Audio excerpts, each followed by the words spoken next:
Good morning, YouTube.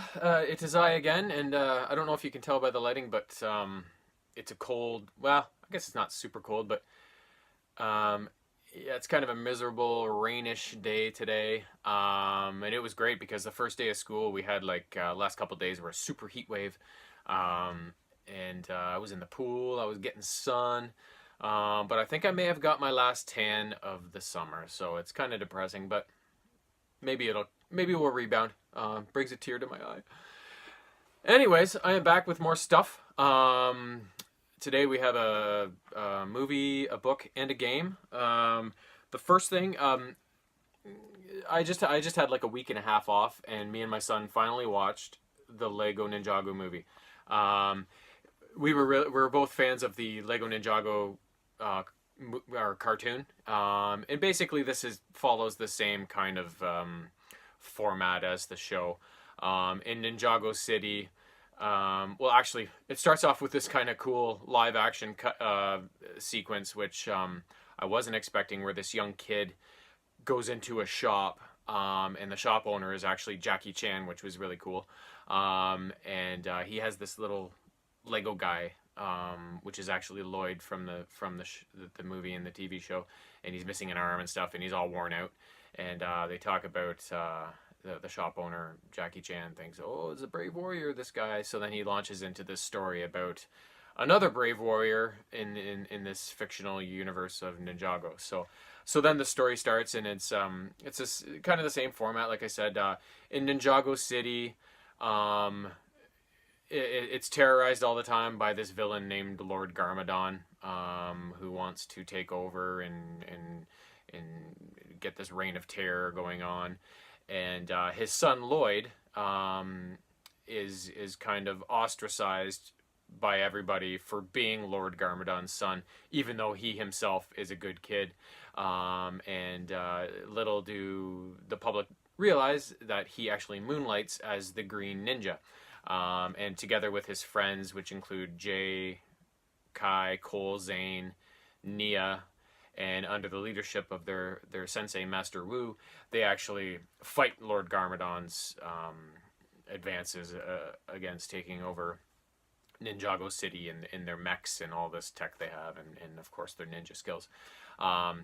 So it gets to be a bit much for Lloyd. So one day he chooses to take matters into his own hands, and he gets a hold of the ultimate weapon, which Sensei Wu has in his possession, and attempts to end things finally, and finally put a stop to Garmadon's mischief. And in the process, he screws things up and releases this menace called Meowthra, who then goes on a rampage terrorizing Ninjago as well. So then they got this raging beast named Meowthra and also Garmadon to deal with. So Sensei Wu is upset and disappointed, but he does mention that there is the ultimate weapon, which should put a stop to Meowthra and Garmadon and set everything to rights. But he said it's this really long journey they have to take in order to claim this new weapon.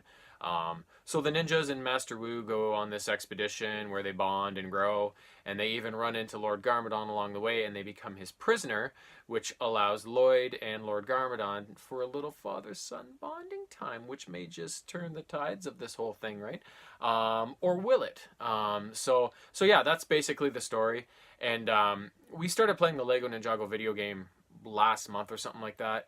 And the plot just seemed like, whoa, all over the place. And I had this movie I picked up a while back, and we just hadn't got around to watching it. So we kind of wanted to watch it just to see, what the hell was going on, because it's just such a, it's like the Lego movie. It's just craziness, right? It's a really good story, but if you don't know what's going on, it's like, what? But yeah, it's a really good movie, especially if you like anything really to do with the Lego franchise. The second thing I completed was this book. It's an original Alien story called The Cold Forge. And it's actually kind of a follow-up to the second movie in the series, Aliens.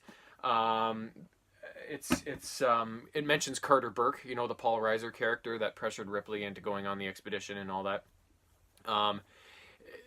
It takes place largely, or mostly, yes, I guess, aboard a deep space research facility called RB-232, also known as the Cold Forge, which is it's actually kind of a backup plan for Carter Burke. It's all under his little banner. So what this station is kind of a weapons development station, and currently at the time they had 3 projects going on. One of them like a software virus sort of thing. The other one a communications disruptor sort of thing. And then the third one, which is under the leadership of a woman named Blue Marsalis. The project is called Glitter Edifice, and it has to do with, of course, the xenomorphs. They have a host of xenomorphs locked up on board the ship, and also a number of egg sacs. And she is, of course, working on weaponizing the xenomorphs, which is what Weyland-Yutani have been after ever since they discovered them. They want to turn these things into killing machines and sell them to the highest bidder, and that's what the whole thing is always about, right? But Blue, actually suffers from a rare genetic condition, and she is actually confined to bed, can't walk, and she actually does all of her experiments through a synthetic named Marcus, which she controls through like a neural interface. And at the same time as she's doing this research, she also has her own agenda going, and it has to do with the facehuggers. She's determined that when a facehugger attaches to a host, it doesn't necessarily implant an egg in the host. It actually alters their DNA to grow the small alien inside of them.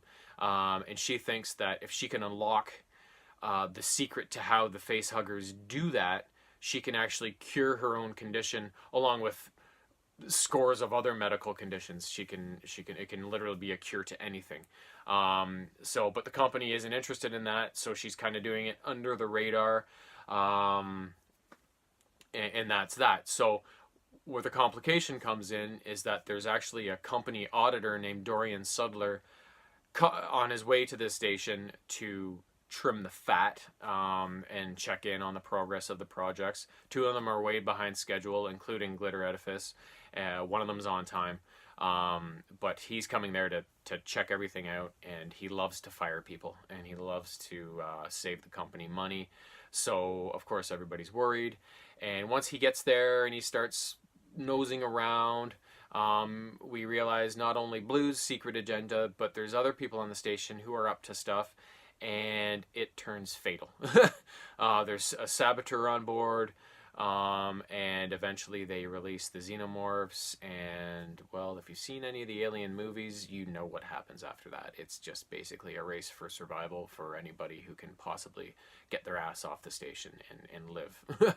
So, yeah, really good book, really good story. Of course, I've never been disappointed with an Alien story, to be honest. They're all so terrifying and fantastic, so I definitely recommend that book. And then the other thing I finished recently was the Star Wars Battlefront 2 game for PS4.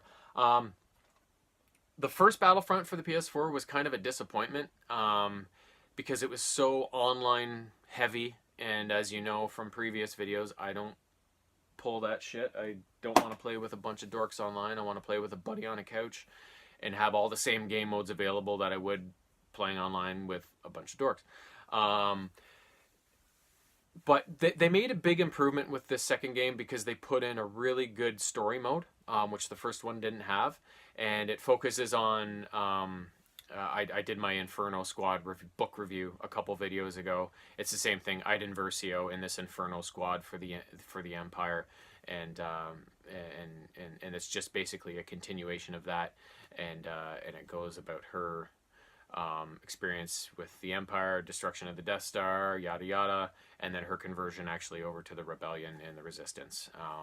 It follows this big arc, and it's a really good story, and it's a really great looking game. It looks amazing, plays great, story mode's pretty full and in depth, and there's also a couple of regular modes, arcade modes that you can play a number of missions either by yourself or with a buddy on the couch. So me and James played the 2-player, and then I played the 1-player on my own. But other than those modes, there's really not a lot left unless you get into the online stuff.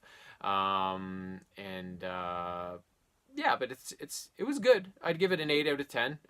If all of the game modes were available on single player, it would have got an easy 10 because, like I said, it looks great, plays great.